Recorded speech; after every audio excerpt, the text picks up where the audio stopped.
आपके सामने प्रस्तुत करने जा रही हूँ वो एक अंधविश्वास के खिलाफ है और भोजपुरी में अर्पित है। आप सभी लोग समझते हैं।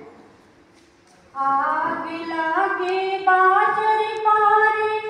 पाथर के देवत वाहे माई, पाथर के देवत वाहे माई,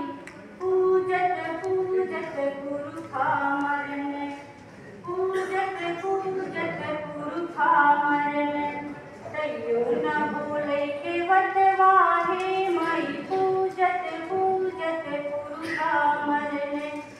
तैयो न बोले देवत वाहे माई, पूजत पूजत गुरु खामरन।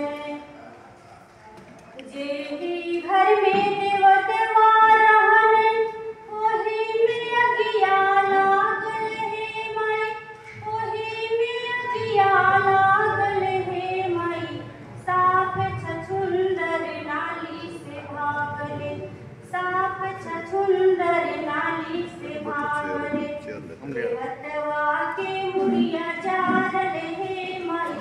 पूजत पूजत गुरु खामरन, तैयो न बोले देवत वाहे माई, पूजत पूजत गुरु खामरन।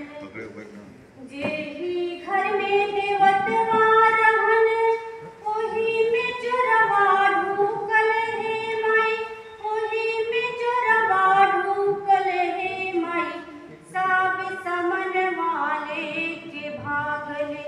सब समन वाले के भागल, तैयो न बोले देवत वाहे माई, सब समन वाले के भागल, तैयो न बोले देवत वाहे माई, सब समन वाले के भागल। हासी बिहनी भेड़ा दिहनी